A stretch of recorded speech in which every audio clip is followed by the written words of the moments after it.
What is going on, everybody? Welcome back to the next installment of my divisional draft grades. We've got the AFC North here. Quick reminder to please do hit that like button down below. Leave a comment as well what you thought about the grade I gave your team, where you agree, where you disagree. I really thought that this weekend was a prelude to this AFC North that's going to be very competitive. I think you'll see as we go here, the draft grades very tight in this division, as I kind of anticipate this division to be this year. So let's get into it. Alphabetically speaking here, Baltimore Ravens are going to be first. And what a draft it was. You get Rashad Bateman in the first round. Just outstanding way to start your draft. I cannot speak highly enough about not just the player and the value. I had a true first round top 20 player in this class grade on Rashad Bateman, my wide receiver 4, but it's not just the value and positional value aspect of this pick, which alone makes it good, but the specific scheme fit here is unbelievably perfect. I'm running out of words to express how much I love Rashad Bateman to this football team. I have talked ad libitum about Lamar Jackson and, let's just say, the lack of existence of the perimeter vertical passing game. Whether you want to attribute that to Lamar Jackson or the actual offense that the Ravens designed for Lamar Jackson, it's irrelevant. Fact of the matter is, this team isn't going to value a true perimeter deep threat. What they are going to value is a tough physical receiver that run blocks. You'll sense a theme here. Tylan Wallace, the other receiver they drafted, is a run blocker. Miles Boykin, a run blocker. As long as you aren't Marquise Brown, they expect you to run block, basically, on this offense. So you get that aspect of it. But that's secondary to the fact that he is dominant in the short to intermediate game. Not that he can't develop on the outside, not that he can't go out and stack a receiver and beat a press with his outstanding release. He can do it, but where he thrives is over the middle of the field. I think we're going to see Rashad Bateman a lot on crossing routes, in routes, slants, you name it, where Lamar Jackson is elite. If you look up those heat maps for the Baltimore Ravens, more than any team in the league, you're looking at that, really 5 to 20 yard range in between the numbers, and that is Rashad Bateman in a nutshell. So I'm glowing about this pick. If they did nothing else after this draft, it alone would be a decent draft just to get him into this offense. I think he is going to unlock this offense in a lot of ways. Then they take Odafe Owe. He is requesting that we call him by his birth name. So Odafe Owe out of Penn State. Now, I have not been a Jason Owe fan throughout the process. It's going to take a little adjusting to start calling him Odafe after 4 months of calling him Jason. But, he had no production in college, but I don't really care about production. To me, it's about the traits, and obviously he has the physical traits. And as I said on draft night, if you asked me, where should Jason Odafe Owe go that he can reach his unbelievable upside, where he'll go in a situation where they will develop him, I probably would have, in a short list, given you the Baltimore Ravens. I mean, they are kind of the pinnacle of developing edge rushers. So despite the fact that I had a second-round grade on him, I really wouldn't have touched him in the first round if I was drafting. The Ravens at the very end of the first round, that is a spot where I will give him a very legitimate chance. I'm going to stick to my draft grade and give it a C+, just to stay consistent with how I grade these things, but this is a unique situation where I would bet that he outperforms that C+ grade, even though I'm giving him a C+ to stay consistent there. But I will say he has a ton of developing to do, and for a team that's trying to win a Super Bowl this year, you're not really getting that first-round impact. It's, to me, a little comparable to the Packers taking Eric Stokes, but I also will say that there weren't as many great edge players available. Some of them had come off the board. So not a terrible pick, but just probably not a pick that I'd be like, oh my God, yes, we got Odafe Owe. It'll be fun to see him develop here in Baltimore, though. Then you get Ben Cleveland in the third. Oh my God, one of my dudes in this class. I think he made my top 10 sleepers list, but this guy is an absolute mauler. Another player where I can't imagine a better landing spot for Ben Cleveland. He does need to have a little bit of development with his pass protection, but that's not necessarily something they need here. I think this offensive line, bringing in Zeitler, is going to get back to that dominance they had back in 2019 that I talked about this in my mock draft with Swami, with Andre Weingarten, that threat of the inside handoff in the read option that is the core gear of this Baltimore Ravens offense, it kind of went away last year, which let teams put 2 linebackers or a linebacker and a safety on the edge to contain Lamar Jackson. So I think we see Lamar get back to MVP form as far as the explosiveness as a runner, getting Ben Cleveland and Zeitler in there, kind of getting back to what they lost to Marshall Yanda. And I think they're going to sign Alejandro Villanueva. That really became clear with how they ended up drafting here. But love Ben Cleveland. Superb value at the end of the 3rd round. I kind of knew he was going to go in the 3rd, so that wasn't really a surprise, but it doesn't change the fact that I think it's an amazing value. Then Brandon Stevens in basically the 4th round here, 3.41.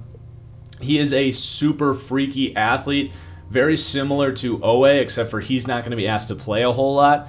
You look deep down the road for this team, which once you start to get into day 3 here, if you're a team like the Ravens and you're not drafting starters or contributors, you do want to look for special teamers and guys with upside that can eventually, have a starter development. And Brandon Stevens fits that mold, kind of in the Jimmy Smith realm of lengthy, powerful corners with speed.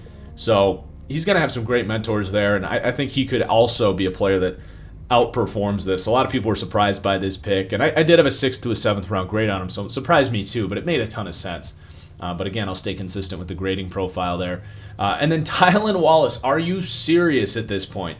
They're just drafting my dudes. Like, Tylan Wallace was a 2nd round player for me, and he is the perfect, once you get Rashad Bateman, if you were like, okay, what else can we add to this offense?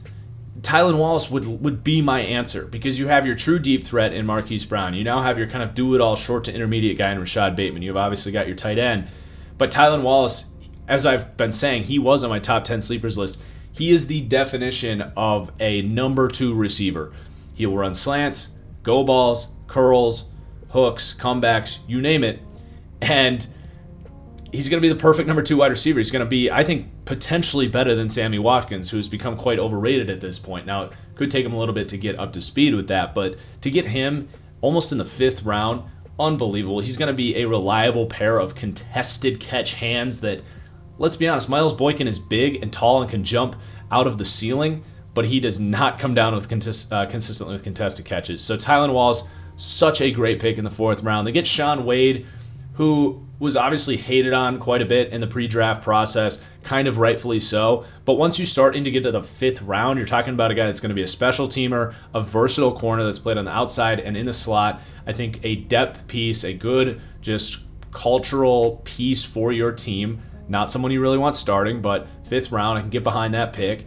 And then Dalen Hayes in the 5th round, I think he'll contribute a little bit in day 1. I just don't see him as a high upside player, but he can generate some push as a power rusher and get in there to defend the run on early downs. So decent pick in the 5th round. Not too crazy about that. And then they take Ben Mason. People are confused because they already have a fullback, but the fullback they have is Patrick Ricard. He's a defensive tackle. Ben Mason is an actual fullback that can get on the move, do those lead blocks, and I think you'll see Ben Mason be a cog that allows them to get a little bit more innovative with their run game and branch off of some of the stuff that, like the Steelers of the world were saying, we knew exactly what was coming. I think Ben Mason will allow you to mix up some of those run concepts, give you a little bit more versatility with your lead blocker there. So the Baltimore Ravens get a final grade of an A. And just an awesome draft. The only reason it's not an A+ is I try to reserve the A+ for the truly amazing elite special classes. I think this is one of the better classes in the draft as a whole, though. Then we have the Cincinnati Bengals, and they started off with Ja'Marr Chase, which is awesome. We've really talked about this at Laborum about how I don't really think they could have gone wrong with Ja'Marr Chase or Penei Sewell, but I do think going with Ja'Marr Chase put a lot of pressure on them to find offensive linemen later. So let's talk about if they did that. They took Jackson Carman in the 2nd round. I do give this a C+ grade. I think he fits what they want to do. I think he's probably going to end up a full-time guard for them. To me, there's just so many other better players available, but I don't think this is like a crazy reach at the same time. I think Jackson Carman can become a good football player. He gets off the ball well. He's a good run blocker. And I actually think as a guard, he may have been one of the top guards in this class. And to be honest, he was a guard on my board. but he wasn't my best guard on the board at this point in time. So I don't think it's a terrible pick, but you're passing on a Samuel Cosmi, Dylan Radunes. I just think to get a franchise tackle, I just think this idea that they're banking on Riley Reiff is a pretty big mistake that they might end up regretting. I think it was an okay first couple of rounds, but I didn't walk out of those first 2 rounds in a super deep offensive line class feeling great about protecting Joe Burrow, which to me had to be the number one priority for this draft. And then in the 3rd and the 4th round, I'm sure they were thinking about offensive line, but they saw Joseph Asai there, and then they saw Cam Sample there, which if they think like me, those players were just too good to pass up. That edge group is not very good. The Trey Hendrickson signing was fine, but if you really look at the details there, it's a 1 or 2 year contract, and they're kind of giving him an opportunity to prove what he can do as a starter. Joseph Asai needs to develop quite a bit.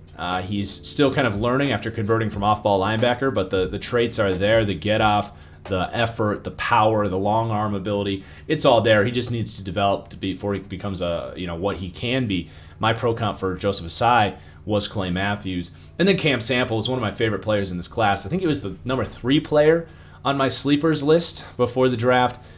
Outstanding football player. This dude is, to me, the definition of a number 2 pass rusher, and I think he can do that on day 1. He's really polished. He's got long, powerful arms. He's got the get-off, the size. He plays the run with discipline. He even has some bend. I'm just a huge Cam Sample fan. I think he will start day 1, at least in some regard, whether it's an interior rusher on 3rd down or a full-time 3-down edge.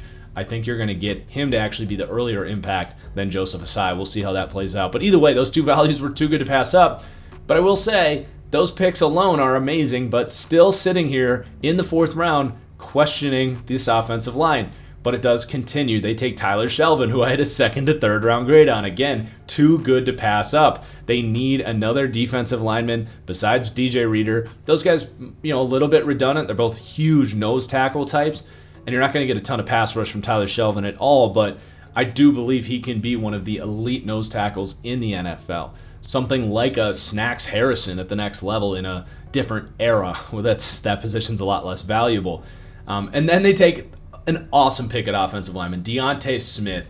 And this really brings the whole draft together for me in a lot of ways. Now, he is basically a 5th round pick. He's far from a sure thing, but he is the dude I would want in this situation. Pretty much anyone. I think I said on draft day they need a guy like Deontay Smith at this point, but if you are going to start Riley Reiff on a 1-year contract, Deontay Smith can get up to speed. Coming from ECU, he needs to put on a little bit of weight, but this guy was overly impressive at the Senior Bowl, graded out really well as tape. He is a pretty polished lineman. He's just a little light, but he flies off the ball. He's going to be a perfect scheme fit here if Zach Taylor wants to get back to the wide zone roots that he has coming from McVay's offense. So I love this pick a lot. I will not be surprised to see him starting at right tackle next year, as in 2022, after Riley Reiff is gone. So that made this whole thing make sense. I'm still a little bit curious if this offensive line can work. I think they could have gotten more out of this class,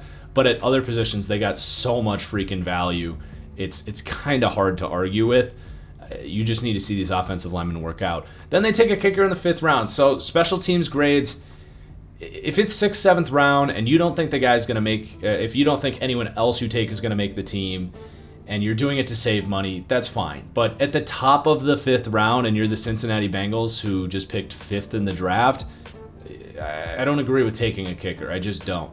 So I'm going to give that a D. Take a shot on something else. Upgrade a different position. There was still some talent on the board that, why? Why take a kicker? Then they take Trey Hill, a center out of Georgia. Interesting player. I had a 3rd to a 4th round grade on him, so I think this is a valuable pick in the 6th round. Definitely worth seeing what you can get out of him. But definitely his stock fell after his pro day. This is a player that declared as a true junior, and his technique on tape was really not good. He leans in pass protection, and he just kind of whiffs as a run blocker. So he's definitely a player that you want to see be a coachable player that gets to the next level, focuses on his technique, and takes that stuff seriously. He's an amazing athlete. We know that from anybody that watches his film, but he had literally the worst workout of any offensive lineman in this class. I'm not going to get into the numbers here, but it was atrocious, especially when you look at that 10-yard split, the 3-cone, the shuttle times, the bench press, where he only had 17 bench press reps, which was towards the bottom for interior offensive linemen. To me, that tells me that a couple of things. A, he's not the best gym rat. Like, I would expect him to put up more bench reps, but more importantly than that, to be honest, because I know he's a strong football player, the bench press, to me, it's just a measure of how much work you put in the gym. But beyond that, his 10-yard split, he's got one of the best get-off grades in this class. I know he can get up and block on the move, but his 10-yard split and his 40 time were miserable. The worst in the class at offensive line, at least on the interior at center. And that's all technique. That is all coachable, taking the thing seriously. It's a major red flag for me. I think that's exactly why he fell after declaring as a true junior. So he has the upside. They need to get it out of him. Do I trust the Bengals to be the team that develops that at offensive line? No, but the value is there and the upside is there. So in the 6th round, we'll see if it works out. Then Chris Evans out of Michigan. I like this pick. I thought at some point in here they had to draft a backup to Joe Mixon, who you just need a backup in general, but he also has had a hard time staying healthy. And Chris Evans is perfect because he can be a 3rd down relief guy. He runs really nice routes out of the backfield. Not that Mixon can't do that. But he also is really fast, and if you want to get back to the outside zone roots of this Zach Taylor offense, he could actually be a really nice backup running back. Interesting player, kind of slipped a little bit. He was suspended in 2019 due to academic issues, and then when he came back in 2020, he just kind of had a falling out with the coaching staff. But when he was out there, he looked awesome. I think if Harbaugh and those guys were willing to play Chris Evans a lot more, A, he would have been their best running back, but B, he would have been drafted much higher. So nice pick there for Chris Evans. And then Wyatt Hubert out of Kansas State. I just don't think he's an NFL caliber football player, to be honest. He's the shortest arms out of any edge player in this class. He's not particularly fast. He's just kind of a high-effort motor guy, probably a special teamer for them. With the edge guys you took earlier, signing Trey Hendrickson, I don't see him really seeing the field.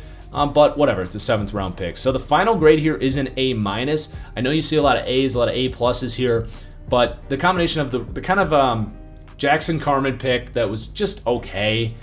I think he'll be a good guard for them, but take Samuel Cosmi. Don't bank on frickin' Riley Reef to be your future, just a right tackle, period. Find a guard later. So a little bit of criticism there. And just overall, I don't walk out of this feeling great about the offensive line situation. I think you still probably have arguably the worst offensive line in the NFL after this draft. There's some upside to develop those guys to get there eventually. But that's the only knock here. It's an A- draft. I think they found value really all the way down the board. So good job for the Bengals. It was a good draft in my opinion. Then we got the Cleveland Browns. Fun draft, really fun draft. Grading a team that has virtually no needs is really fun. So they take Greg Newsome in the 1st round. This was an excellent pick because the Greedy Williams was kind of the one major question mark. Obviously the linebacker room, but you can get by without great linebackers. You can't really get by with a bad number 2 corner. So they take Greg Newsome to basically ensure that either him or Greedy Williams, in a season where they're trying to win a Super Bowl, are going to be able to give you really good starting play at that corner. I like both of those prospects a lot in general, and if they all work out, you're going to be able to go 3. And then they signed Hill from the Rams. So all of a sudden you're going from a cornerback room last year that was, maybe you had 1.5 corners. Terrace Mitchell was fine, but now you got 4 corners that you can really lean on. Having 4 or 5 corners is more important than a lot of NFL fans realize. So Greg Newsome is awesome, really short, quick, short area quick. He's not short, he's 6'1", but quick dude, can run any coverage you ask about him. Really nice cornerback prospect. And then they steal Jeremiah Owusu-Koramoah. I love trading up for your guy if you're Cleveland. You don't need a ton of picks here. Everyone you draft here is not going to make this roster. It's just too good of a roster that I think you can make a case is the best roster in the NFL outside of Tampa Bay. So J.O.K., the pick here, the linebacker out of Notre Dame. Also kind of a safety hybrid. He will play weak side linebacker for them. And this was kind of another spot that we had been mocking J.O.K. to the Browns in the 1st round. They get him in the 2nd round. Doesn't really need to be explained. That's an A-plus pick. And then the Anthony Schwartz pick, again, was just fun because they have all this depth. But if you look at this offense, and defensively they don't really have any needs other than maybe a D-tackle, but it's a bad D-tackle class at this point. You look at the offense, and what are they missing? Maybe that gimmick player that just last little distraction, a true deep threat outside of Odell Beckham that can just keep defenses honest. Anthony Schwartz is that dude, and I love this fit. Baker throws an underrated deep ball. He's an underrated arm in general. The scheme is perfect to set up Anthony Schwartz in a situation where he doesn't need to run routes. All he needs to do is either catch jet sweeps and pop passes or run very far, very fast and catch the ball when Baker drops it in your lap. So while I had a 5th round grade on him, and I do believe it was a 5th round prospect because he is literally a track star that just happens to be decently good at catching a football, he has no ability to kind of shift gears and run routes and change direction. He is a straight line speed dude, but I do think he can be developed here as a true receiver while contributing. You know, I wouldn't be surprised if he has 15 catches for 350 yards and an average of like 22 and a couple touchdowns next year just as a role player, and he can probably return kicks for you as well. Then they take James Hudson, very similar player to Deontay Smith, who we talked about before, and this is a similar scheme as well. Very athletic football player. He's only played 1 year of offensive tackle. He really has no idea what he's doing. I cannot believe that Bucky Brooks had him as a top 5 offensive tackle. He is nowhere close to that, but he was a 4th to a 5th round grade for me with a lot of developmental upside. And he needs to stop leaning. He got abused at the Senior Bowl. He needs to beef up. He has a lot of work to do, but this offensive line is stacked and loaded. I do think if you have injuries, he can step in. They've shown a good job at developing some of these random guys. So I love the landing spot there for James Hudson. Then they get Tommy Togiai, defensive tackle out of Ohio State. Perfect landing spot for Togiai. Super powerful dude, but he is lighter. I don't think he's ever going to be a high-end pass rusher, and he lacks a little bit of that size, so like he's not a true high-end run defender because he will get moved off his spot. But I will say he's excellent at getting off blocks. If you play him as a 3 technique and you just have him 1 gap, he can absolutely get off blocks and be a rotational impact as a run defender. And he does have some get off and some power to do some things as a pass rusher, but just kind of an interesting body type and an interesting upside as far as I don't think he's ever going to be a star, but a key role player is maybe a 3rd defensive tackle. Very similar, actually, to what you were getting from Larry Ogunjobi in the 4th round. It's a good pick. Tony Fields, probably just insurance here for Jeremiah Owusu-Koramoah. I don't know if you needed insurance there, but was probably one of the best players left on their board. They clearly wanted this sort of weak side linebacker, overhang linebacker, and Tony Fields is another really good option there. Also going to be an excellent special teamer if you don't want JOK playing special teams. Then they take Richard LeCounte. We'll see if he makes the team. He's got decent tape. He was a 4th to a 5th round grade until he came out and ran a 4.85 40 time out of nowhere. He's faster than that. I do truly believe that. But it is a pretty major red flag. It's not like he ran in the 4.6s. It's not like he ran in the 4.7s. 4.85. How does that happen if you're a free safety at the University of Georgia? It's just interesting. I don't know. He's a decent player on tape. It's not like his tape was amazing and then he ran a bad 40 time.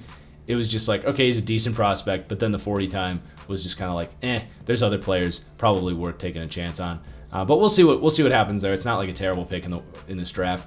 But I love Demetric Felton at the end of the 6th round, almost a 7th round pick there. I had a 4th round grade on Felton. Was going to require kind of a unique landing spot. They announced him as a receiver, which is interesting. Makes sense because they've got Hunt and Chubb there. But keep an eye on Demetric Felton, I would say, much more in 2022 and beyond. I know Kareem Hunt, I think he's on the last year of his contract here in Cleveland, has expressed that he wants to be a feature back yet again. So I think Felton in 2022 is going to be a 3rd down back for Nick Chubb, who, let's face it, is not a great receiver. 3rd down back for Nick Chubb, and a guy that can literally just play slot receiver, and maybe, by the way, he's a long-term replacement for Jarvis Landry as a slot receiver. He's maybe the best route runner I've ever seen as a running back. It's not like he's some special running back, though. He doesn't run with a ton of speed or power or shiftiness or vision. He's fine. You can line him up there in 3rd and 4, and he can take advantage of the good blocking he's going to get here, and he'll pick it up. But it really is the route running that he shows, and he might be a full-time slot receiver as well here and a long-term replacement to Jarvis Landry. So either way you slice that, I think for them it makes a ton of sense as a 6th-round pick, a guy that I think will contribute in 2022, 23. So an A grade for the Cleveland Browns. Andrew Berry has stolen the show. I thought Dorsey was doing a good job before him, but man, Andrew Berry has been absolutely crushing it. I think the Cleveland Browns have become one of the most kick-ass front offices in the league, and they've reached the point where, like I said earlier, they just might have the best roster in the AFC and in the NFL outside of Tampa Bay. So how far have we come with the Cleveland Browns? Pretty damn far, but another impressive draft for the Browns, who definitely have Super Bowl expectations this year. Now the Pittsburgh Steelers are up. So the Najee Harris pick, I did like it on draft night, but it did come with a pretty major disclaimer that I wanted to see them address the offensive line as well. And they did, but I'm not going to say they saved their offensive line by any imagination. But I've talked about Najee Harris time and time again. I think he brings that physical element to this running game that they did need. And yes, running backs are replaceable. Yes, you don't want to pay running backs. Yes, running backs don't matter, all that stuff. But I will say this draft class is not very deep, and there's no free agents available. So for the Pittsburgh Steelers, who are trying to win right now with Big Ben at his age, it does make sense to take the guy that you know is going to be a potentially elite running back for you. Whereas this draft, I mean, maybe Javonte Williams, because I don't even think Travis Etienne really fits what they're looking for from a power running aspect. Javonte Williams is really the only other guy, but as we saw, they would have had to trade up for Javonte Williams. Javonte Williams went like 6 picks later. So other than him, who else in this class do you feel great about doing what Najee Harris is going to do? So I don't think this is some miserable, reason that, like, everyone's roasting this pick because they want to roast any running back that ever goes in the first round. I think there are times that it makes sense. But I will say I don't love how they balanced it, because if you want to call Harris a luxury pick, which in some ways it is, I don't know if you have room to take another luxury pick in Pat Freiermuth, which this hurts for me to say because I love Pat Freiermuth. I think he's a hell of a football player. And he has a chance to be, I'm not going to say Gronk, but, Travis Kelce, Mark Andrews, he fits that mold of the do-it-all athletic, full-size tight end. And with the Pittsburgh Steelers, I think they'll get a lot out of him. So I am going to give it an A-, but I am sitting here like, oh, okay, there's a lot of good linemen on the board. What's going on here? Then they take Kendrick Green in the 3rd round, and now we're talking. Now, 3rd to 4th round grade on him. I think he's a really good football player. Interesting scheme fit, because they usually go with bigger mauling type of guards, and he's very light, but I do think he starts either at guard or at center. He could actually be their starting center. We'll see how that plays out. It would actually make a lot more sense. So you get the interior, I think, figured out. But the tackle situation's still really not that great. And then they take Dan Moore. I do trust the Steelers, but I did have a priority free agent grade on Dan Moore. Now, I did not see Kevin Dotson working out in the way that he did last year, so maybe they hit on that again. I have my doubts there. We'll see. They take Buddy Johnson. He's a really raw linebacker. He's not going to have to start. So I like the investment in a guy that, linebackers just in general, we're seeing these guys come to the league and they're just getting obliterated. I think a good athletic linebacker takes a year or two to really learn the NFL game before he can contribute. Buddy Johnson's a great athlete. He's going to be able to sit and develop there and maybe be the running mate with Devin Bush for the long term. We'll see how he develops. Then they take Isaiah Loudermilk. He is a scheme fit. I had an undrafted free agent grade on him. He's not a great athlete. He's not really good at any one particular thing. He's just kind of big. They see something in him. Again, I trust the Steelers, but I also trust what I saw with my own eyes and my tape grades. I didn't even think he was a priority free agent, so I don't think he's a particularly good football player. I will give that a D. Quincy Roche makes up for it, though. He is an awesome 3rd speed rusher to have on your team. And there was a lot of hype for him. There was freaking people saying Quincy Roche is better than Gregory Rousseau, which is just absurd. I've been on rants before. I won't get into it. This video is getting long, but you got to be able to win with power in the NFL, and there's a lot of reasons for that. But that said, if you're in the 6th round, almost the 7th round here, yes, Quincy Roche is an awesome guy that can come in as a speed rusher on 3rd down. He'll be able to play special teams as well. Really polished guy. Very kind of, I would say, redundant with Alex Highsmith, but that's fine. It's the 6th round pick, and I think he'll contribute. So that's an A pick. They take Trey Norwood, another undrafted free agent grade for me. I don't think he can cover really anything in the NFL. He's not a good run defender. I don't get what he offers as an NFL prospect. I'd be pretty surprised if he makes the team based on what I saw from him. So I give that a D+. And then they take a punter or whatever at the end of the 7th. So I do give this a B+. I walked away a little bit underwhelmed as the draft went on for the Steelers, I'm going to be honest. But those top 3 picks are really nice, and they still have an opportunity to maybe sign a tackle, and maybe they do like the guys that they have a lot more than we realize, and they'll prove us wrong. But I do question the tackle situation there. When I think in maybe the deepest tackle draft ever, they had an opportunity to maybe flip that around, maybe take a Stone Forsythe instead of Isaiah Loudermilk or something like that. But at the end of the day, it's still a very good draft. Every team in this division having a very good draft, in my opinion. So this division is going to be really tight. Let me know in the comments down below what you thought of my draft grades. I appreciate you for watching. Cheers as always, and we'll see you next up for the NFC least coming up here in a few hours. Please do hit that like button again, guys. Cheers, and we'll see you for the next one. Peace.